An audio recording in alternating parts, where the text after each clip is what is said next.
दोस्तों बहुत बहुत स्वागत करता हूं आप सभी का। पिछले दिनों 18 सितंबर को राजा भैया की पत्नी भानवी सिंह ने एक तस्वीर सोशल मीडिया पर शेयर करते हुए लिखा था कि राजा भैया के पास हथियारों का ज़ख़ीरा है जिससे मास डिस्ट्रैक्शन बड़े स्तर पर जनहानि हो सकता है। उन्होंने कहा था कि ये हथियार लोगों की सुरक्षा और शांति के लिए खतरा है।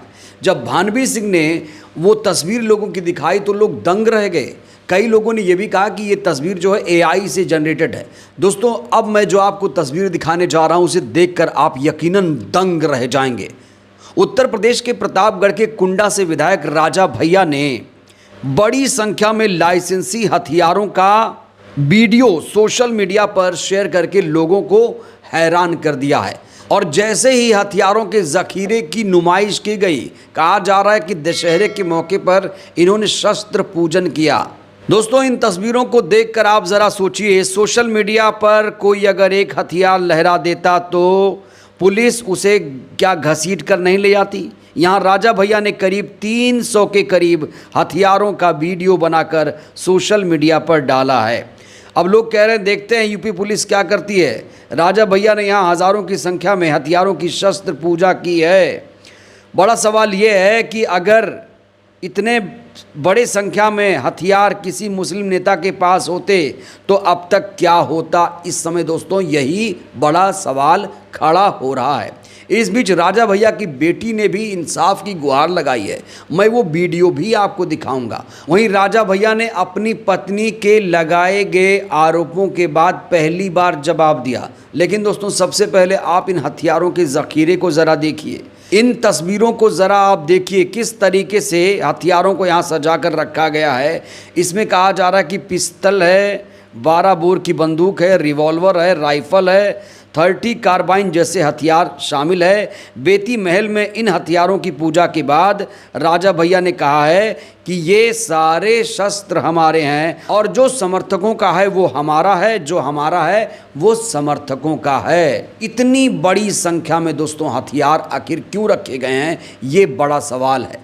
एक आम आदमी अगर एक पिस्तौल भी रख ले तो उसकी जांच शुरू हो जाती है, उसके लिए कार्रवाई बिठा दी जाती है। जब राजा भैया की पत्नी ने इतनी बड़ी संख्या में हथियार होने का दावा किया था तब राजा भैया चुप थे। वहीं इन तमाम हथियारों को लेकर राजा भैया के करीबी एमएलसी अक्षय प्रताप सिंह ने कहा है कि कोई भी हथियार अवैध नहीं है, सभी का लाइसेंस है। जिसको ये देखना है वो दशहरे के मौके पर आ सकता है। वहीं राजा भैया की तरफ से बयान जारी करते हुए कहा गया है कि ये सारे जो हथियार हैं वो लाइसेंसी हथियार हैं। वो सब हमारे ही हैं। जो कुछ हमारे समर्थकों का है सब हमारा है और जो हमारा है वो सब कुछ हमारे समर्थक। कोई भी हथियार अवैध नहीं है।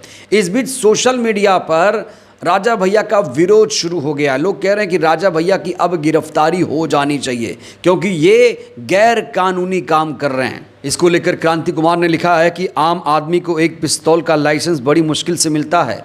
एक विधायक के पास इतना हथियार, बॉर्डर पर पहरेदारी के लिए सेना है, आंतरिक सुरक्षा के लिए पुलिस है, फिर इतना हथियारों की क्या ज़रूरत है।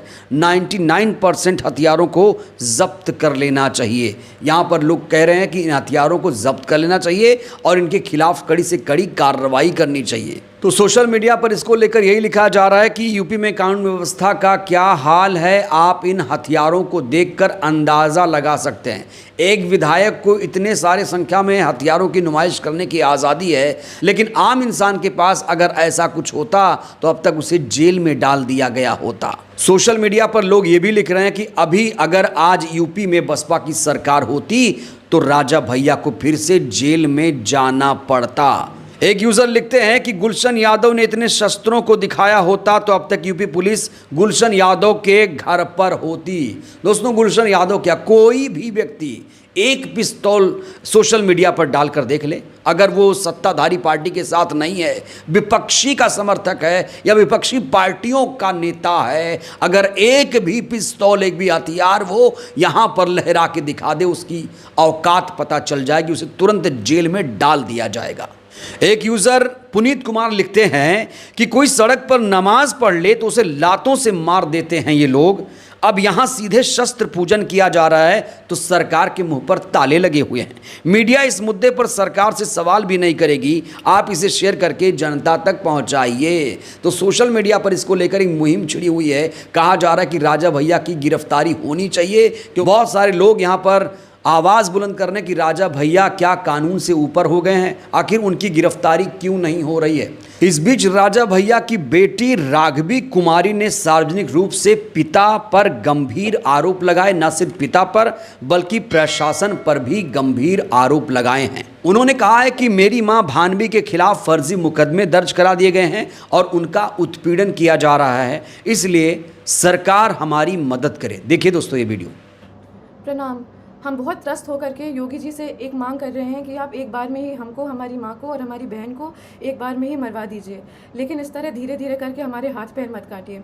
फर्जी मुकदमेबाजी जो माँ पे सरकार के समर्थन से हो रही है, इसकी पीड़ा अब हम लोग झेल नहीं पाएंगे।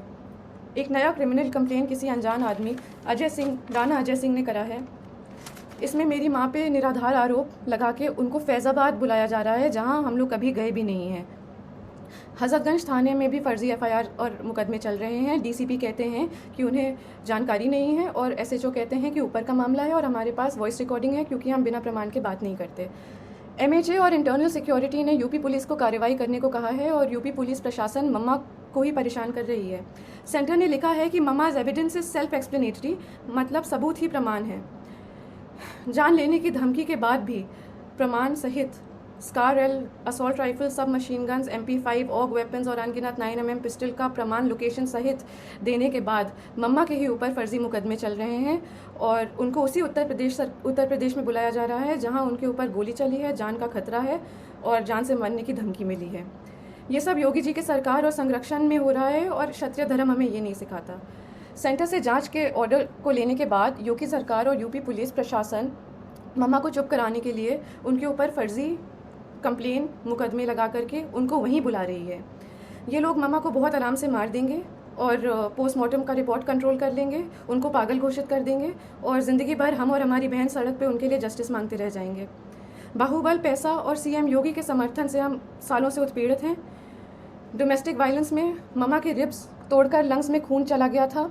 हॉस्पिटल की रिपोर्ट बदलवा दी गई थी, एंट्री नहीं कराई थी हॉस्पिटल में। वो खून अब सूख करके एक patch of blood on her lungs हो गया है और जहाँ पे वो पैच ऑफ ब्लड है वहाँ का लंग्स एक्सपैंड और कॉन्ट्रैक्ट नहीं कर पाता, उनके रिब्स गलत जुड़ गए हैं।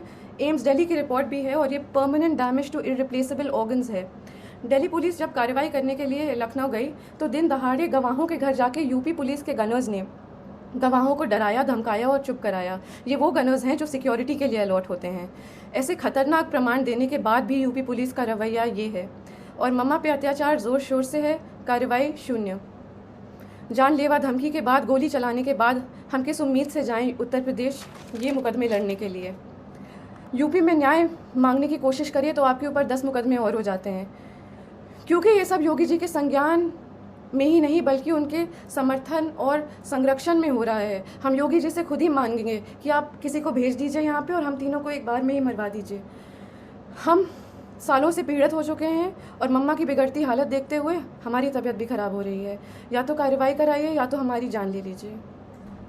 तो एक बेटी इंसाफ की गुहार लगा रही है। देखते हैं यूपी सरकार, यूपी प्रशासन क्या कुछ करता है। दोस्तों, इससे पहले मैंने आपको बताया कि राजा भैया की पत्नी ने भी आरोप लगाए थे कि उनका उत्पीड़न हो रहा है और पीएमओ तक शिकायत की गई, लेकिन अभी तक इस पर कोई भी कार्रवाई नहीं हुई, क्योंकि डबल इंजन की सरकार है। कहने को तो कानून के सामने सब बराबर हैं, लेकिन दोस्तों फिर सोचिए, इन हथियारों को देखकर एक आम इंसान के पास अगर इतने ज़्यादा हथियार होते तो अब तक पुलिस उसका क्या हाल करती। सोच के देखिएगा। और क्या राजा भैया कानून से बड़े हो गए हैं? बड़ा सवाल ये भी है। इन हथियारों को लेकर आप लोग क्या सोचते हैं? क्या राजा भैया के खिलाफ कोई कार्रवाई होगी? क्या यूपी पुलिस, यूपी सरकार कोई कार्रवाई कर पाएगी? आप लोग राय दीजिए। बहुत बहुत धन्यवाद।